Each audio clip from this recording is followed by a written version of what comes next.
The following episode features a historic article from the Nebraska History magazine. This article may reflect the language and attitudes of its time, and while it offers valuable insight into the past, may contain expressions or viewpoints that are outdated or offensive by today's standards. Any outdated terms do not reflect the current views or perspectives of the Nebraska State Historical Society. Welcome to the Nebraska History Podcast. I'm your host, Chris Goforth. Each episode, we explore articles written and published in Nebraska History magazine. In 1928, when aviation was still wild and new, Nebraskan Ethel Tillotson chased her dream of becoming the first woman pilot in the state. Today, we learn about her bold story through the 1982 Nebraska History magazine article, Nebraska's First Aviatrix, Ethel Ives Tillotson, written by Darlene Ritter. In the Tilden, Nebraska Oddfellow Cemetery, a tombstone records Ethel Tillotson, wife of Charles E. Tillotson, February 7, 1894, June 22, 1928. Above this information is etched the outline of a biplane and the epitaph, Nebraska's First Aviatrix. This claim appears to be valid if first means a Nebraska-born and Nebraska-trained woman flyer who soloed. The Nebraska State Journal in Lincoln used the words Nebraska's First Aviatrix to headline the story of the plane crash that took her life on June 22, 1928. The Norfolk News said in its story of her death that she was, quote, Nebraska's only woman pilot, end quote. Though 2 young women in Omaha and 1 in Lincoln were in training school who had not soloed. Perhaps there were other Nebraska women in flight schools or in training under veteran flyers. Nebraskans read newspaper accounts of Mrs. Tillotson's flights and of her death in a plane crash, but few in 1928 fully apprehended her unique position in aviation history. Her name is all but forgotten today. Nebraskans are likely to think of 2 other women as pioneers in Nebraska skies. Ruth Law, an Easterner who flew exhibitions in the state a decade before Mrs. Tillotson soloed, and Evelyn Sharp of Ord, who flew planes for the Women's Auxiliary Ferrying Squadron during World War II. A Nebraska State Historical Society marker at Ord commemorates Miss Sharp's feats. By 1928, adventuresome pilots, most of them men, had been nosing their motor-powered flying machines into the Nebraska skies for almost 2 decades. It was the Lindbergh era, 1 year following the Nebraska-trained aviators' epic flight to Paris that had electrified the world, when Mrs. Tillotson, caught up in the fever of the times, took up flying at the age of 34. To understand such then unconventional behavior, one should recall the fascination flying had for people, especially the young, and Ethel was a young 34. In 1910, not long after the aviation age began in America, an airplane was brought to Omaha by Glenn H. Curtis, later a giant figure in aeronautics. He flew what was billed as, quote, the first air show of the West, end quote. One of Curtis's pupils, Blanche Stewart Scott, supposedly the first female soloist in America, was not with him in Omaha. There was, however, a woman in the air show, a Mrs. Mars, wife of skydiver J.C. Mars, quote, the iron-nerved parachute jumper, end quote. But Curtis was bedeviled by a brash Omaha girl, Amy Gilmore, during preparations for his flight. She climbed uninvited into the cockpit. The Daily News reported, quote, except for one woman who made a flight not in Omaha and the wives of fellow aviators, Amy was the only person to have entered the craft. The News's picture of Miss Gilmore in his plane sent Curtis into a rage. He was furious that she had set foot in the sacred machine, end quote. The first Nebraska-built plane apparently was flown by Omahans Charles and Gus Baysdorfer, also in 1910. At Ewing in Holt County, near Mrs. Tillotson's home, the Savage brothers, 7 of them, experimented in airplane construction, and on May 7, 1911, flew a plane they built. They contributed to the interest in aeronautics by flying aerial exhibitions and taking passengers for rides in their plane in a new kind of show called barnstorming. Matt Savage was killed in a plane crash in 1916, after which the surviving brothers gave up flying. Women, too, pilots and passengers, were frequent casualties of air transportation. Harriet Quimby of Boston in 1911, the first licensed woman flyer, died the following year in a plane crash. Thus, Mrs. Tillotson was well aware of the chancy nature of flying, but it held a fascination for her nonetheless. Newspapers in 1928 were full of articles about pioneer women flyers. Even her hometown Tilden Citizen, a weekly not given to printing national news, published a succession of photo features of women flyers whose exploits had gained them prominence. Amelia Earhart, Taya Rash, Mildred Doran, Ruth Elder, and others. Women flyers were good copy. Aeronautics was curtailed during World War I by a federal ban on civilian flying. When it was lifted, flying schools opened and experimentation with aircraft resumed. The rich sportsman, the women's rights enthusiast, the tinkerer, all found flying a fascinating pastime. An added impetus was the possibility of buying for a few $100s surplus planes left over from the war. Barnstorming became commonplace.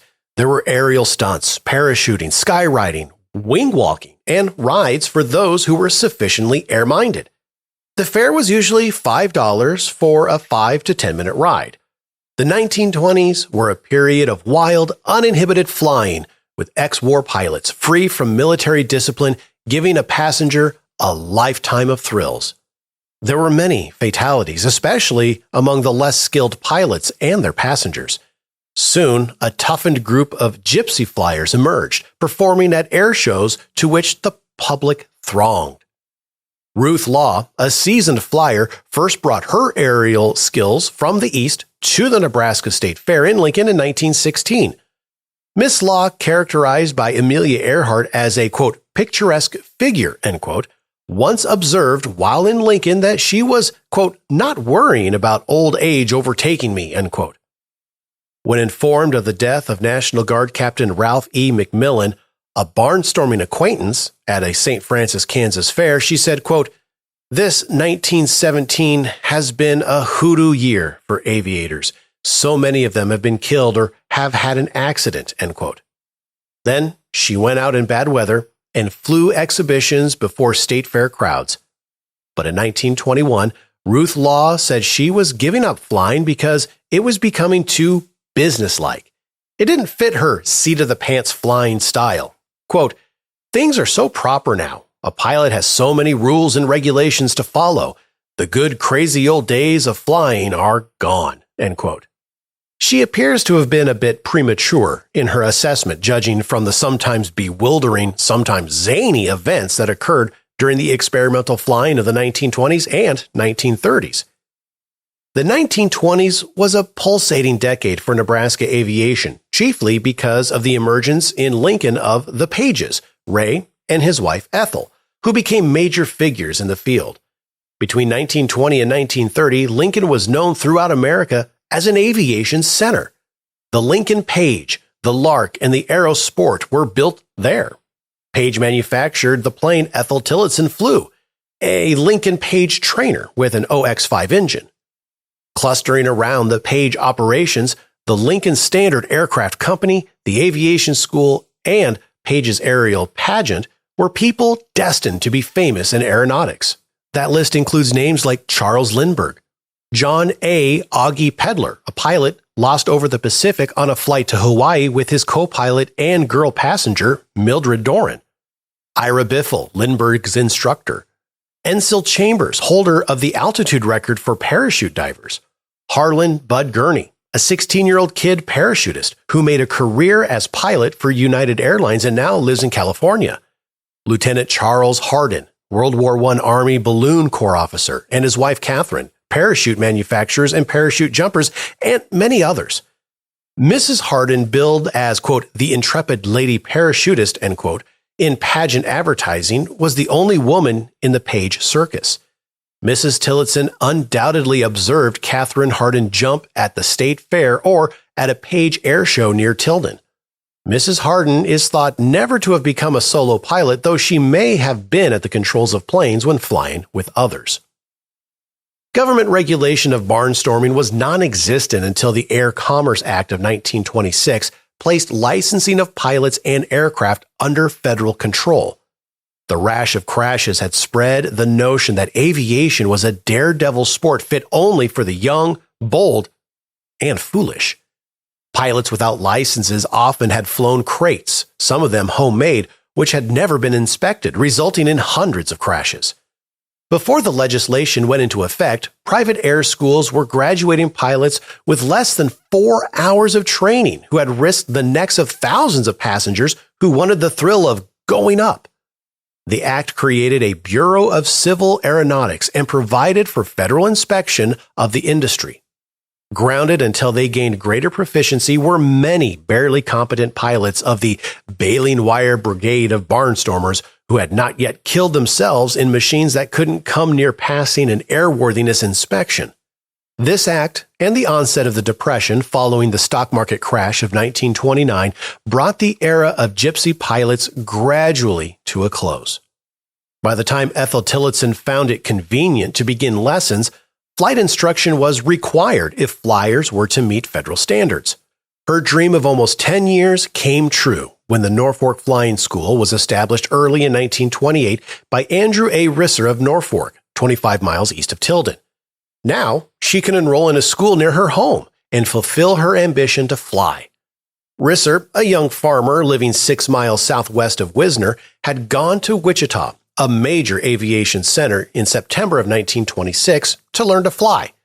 He returned to his father's farm flying a Beech OX-5 travel air biplane in 1927. He took up passengers and instructed other air enthusiasts until March of 1928 when he moved to Norfolk to found his school. Mrs. Tillotson was one of his first pupils. Physical examinations were mandated to determine muscular control, eye strength, and general fitness. Color blindness tests, general vision, and visual ability to judge distance were required. If a person needed glasses, only a private license could be earned. After the candidate had learned fundamentals, he was tested by a Department of Commerce inspector in both technical knowledge and in actual flying. Questions were asked on plane mechanisms, navigation, meteorology, air traffic rules, and Department of Commerce regulations. Flying tests consisted of landings, takeoffs, and air maneuvers to show the pilot's proficiency. Thereafter, periodic examinations were required. Ethel Tillotson first went aloft with instructor Risser on March 31, 1928, in his London Page trainer, a two-place plane, the seat in the front for the student and the one in the rear for the pilot instructor. After 9 hours in the air as a student pilot, she made her first solo flight on April 24th. Then followed a 2-month period in which she flew several times a week. The Norfolk News on May 11th, in an article headlined, quote, "Mrs. Tillotson is praised for skill," end quote, commented on her flight to the Omaha Municipal Airport. They wrote, quote, "Mechanics were only mildly interested today when a canary-colored biplane circled the field, dipping her nose and settled as gracefully as a bird at the far end of the stretch. But when the ship had taxied to the hangar, it was disclosed that the pilot was a woman. They crowded around praising her skill," end quote. It was her first long flight and her first landing at a strange field. The trip had followed 38 solo flights in the Norfolk area.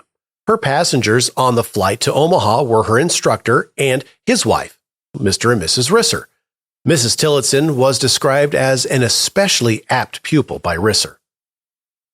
A few days before she died, she was thought to have received a pilot's license. She had flown to Sioux City, Iowa sometime previously to perform for examiners at the Bureau of Aeronautics. At the Federal Aviation Administration in Oklahoma City, a search was made in 1981 for information about Mrs. Tillotson's career, and a microfilm record was found of her card showing her name and the notation, quote, "folder destroyed," end quote. However, the administration's certification office said, quote, "Our historical record indicates that she was certified as a private pilot, but there is no indication of her certificate number or when she was certified," end quote. Considering the brief length of Mrs. Tillotson's flying career, the examiners in Sioux City must have granted her a license in early June 1928. Nationwide, she was in exclusive company, since by the end of 1928, only 12 women had been licensed as pilots in the United States, and only 7 women held the Department of Commerce transportation license. At that time, there were only 4 types of flying licenses: private, which required 10 hours of solo time, industrial, 50 hours of solo, limited commercial, 50 solo hours, and transport, 200 solo hours. The transport license permitted its holder to fly passengers for hire or to give instruction. Mrs. Tillotson hoped to make aviation her life's vocation. Her plans were to pilot her own plane and eventually take up passengers. She had built up more than 50 solo hours in the air by June, but her dream of owning a plane and extending her flying experience to the level necessary to obtain the prestigious transport license were never realized. It was 6 weeks after her flight into Omaha and less than 3 months after she took her first lesson when she crashed. The news of June 22nd reported, quote, "Death rode the wings of an airplane flown by Mrs. C.E. Tillotson, 34, Battle Creek, as she was making a practice flight about 8 o'clock last evening. Nebraska's only licensed woman pilot was killed instantly when she apparently lost control at an altitude of about 400 feet. The plane plunged to earth and landed in a ditch at the south edge of the Norfolk Airport landing field," end quote. Risser, her instructor, explained that Mrs. Tillotson, who was, quote, "doing figure eights, evidently banked too sharply and slipped off. This caused the machine to go into a spiral and not a nosedive. After coming out of the spiral, she must have pulled the wrong way, thus causing the plane to turn over and crash into the ground," end quote. As news of the tragedy raced through the community, hundreds of curious persons drove to the airport to see the demolished plane. Quote, "Souvenir hunters started their work shortly, ripping pieces of canvas from the plane. Even pieces of apparatus on the instrument board were taken by vandals," end quote, as reported by the Tilden Citizen. Tilden, the small town where she was raised, and Battle Creek, where she lived, had been quietly proud of their woman flyer. The Tilden Citizen wrote, quote, "There was a feeling of great sorrow and regret over the death of this intrepid woman aviatrix. She has grown to womanhood in this community where she was loved and respected for her fine womanly qualities," end quote. Her funeral, held in the Tillotson home in Battle Creek, was conducted by her uncle, the Reverend Joseph Cossert of Liberty, Missouri. Hundreds of persons were unable to gain admittance to her home during the service. The long cortege of autos followed the body to the Tilden Cemetery for the burial. Survivors were her husband, father, a brother, 2 sisters, and nieces and nephews. Mrs. Tillotson's family felt the loss so deeply that her nephew, Darrell Horrocks of Columbus, said over 50 years later, quote, "We never talked about it. She was our idol," end quote. Though finding it difficult to talk of her death, he did reminisce about some of her experiences. He remembers her as, quote, "not being afraid of anything," end quote. Her father, Frank J. Ives, and her husband were automobile dealers, and Horrocks remembers that she preferred to drive the big, fast models. When the Ford Model A replaced the Model T in 1928, she drove with the salesman, her brother-in-law, to her sister's place to demonstrate the car. She took her brother-in-law and 2 nephews for a ride over hilly roads at 70 miles per hour. Her brother-in-law acknowledged the car's speed, but reminded her that advertisements said the Model A would travel easily over rough fields. He opened a gate, and she drove the Ford over corn stubble at high speeds to prove that the advertisement was true. She once accepted a challenge to race from the owner of a Studebaker car and beat him in her Model A. As a teenager, Mrs. Tillotson drove a big steam engine from one farm to another, helping her father do custom grain threshing. Ethel Tillotson first helped her father sell cars in Tilden. When she and her husband went into the automobile business together, he encouraged her to demonstrate automobiles. She became as proficient a salesman as her father or her husband. In the 1920s, when it was unusual for women to drive alone for long distances, she transported cars from Omaha to the dealership in Tilden. One of the reasons she had made her flight to Omaha was to accept delivery of a new car and drive it back to Battle Creek. This time, she had Mrs. Risser as a passenger on the return auto trip, and Risser flew the plane back to Norfolk. The Tillotsons had no children, but they were ever solicitous of their nieces and nephews who remember them fondly. A niece, Mrs. Jean Riege of O'Neill, believes that if her aunt had children, she would not have been so brash. Quote, "She was a daredevil. Things challenged her," end quote. The immediate family, especially her sister Bird, with whom she was very close, did not encourage Ethel in her aspirations to become a flyer. Yet, there was an ambivalence in the attitudes of her immediate relatives. They did not condemn her, neither did they praise her. They were always apprehensive about what could happen, but there obviously was an underlying current of pride at her grit. This was especially true of her husband, who recognized, quote, his wife's skill, but was not a flying enthusiast, end quote.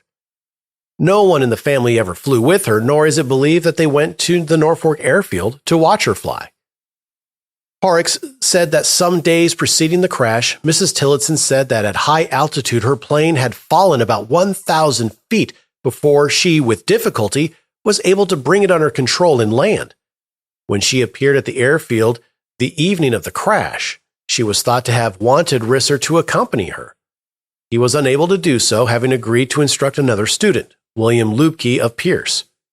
Aloft at the time, they saw Mrs. Tillotson's plane go down. They immediately landed nearby where they were among the first at the crash site. She had died instantly. Horrocks believes she may have had the premonition of death the day of the crash because of having lost control of her plane for an interval the last time she flew. Her movements the day of the accident were evidence of it. She first went to the home of her sister, Bird Yeoman, and chatted for several minutes. She also drove to the home of her father in Tilden and talked to him at length.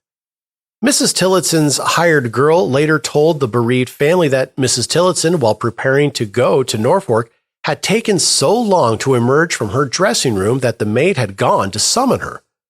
The hired girl recalled that Mrs. Tillotson, after examining herself in a full-length mirror, went outside and spent some minutes walking around the yard before she got into her car. She wore her usual khaki flying outfit, jodhpurs, jacket, laced boots, and helmet with goggles. She had arranged to arrive in Norfolk 10 miles from Battle Creek in the early evening, the time of day most flying students practiced because the air currents were then smoother. Delivery on the new plane that she had ordered was scheduled to arrive that day in Norfolk, and she had pinned a $1,000 check, a down payment on the plane, inside her dress. The aircraft, a Page PT, had not arrived as expected at the airport. It is not known whether she expected to go aloft in it that day had it come. Mrs. Reege, only 9 years old at the time, remembers that the new plane arrived Saturday and was flown by a fellow pilot on Sunday, the day of her funeral. 7 years after Ethel Tillotson died, Nebraska's most celebrated woman flyer, Evelyn Sharp of Ord, soloed at 16 years of age. 2 years later, she was among the youngest women ever to complete requirements for a commercial license. Planes, becoming more reliable year after year, were destined to play a significant role in destroying the Axis in World War II. By then, women were no longer mere novelties in aviation. At 20, Miss Sharp became one of the instructors at the Spearfish, South Dakota Flying School, where over 350 men learned to fly. In World War II, she joined the Women's Auxiliary Ferrying Squadron, as did many women flyers, to fly planes from factories to Army airfields and to perform other stateside services. Miss Sharp was killed in Pennsylvania in 1944 when the twin fuselage P-38 fighter that she was piloting went down. Had Ethel Tillotson lived until the 1940s, she quite likely would have been engaged in some aeronautical pursuit during World War II. Thank you for listening to the Nebraska History Podcast. To learn more about Nebraska History Magazine, to listen to more podcast episodes, or to support our podcast by becoming a member of the Nebraska State Historical Society, go to history.nebraska.gov/podcast. And don't forget to subscribe to the podcast and get notified when we release new episodes on your favorite podcast platform. Until next time, I'm Chris Goforth.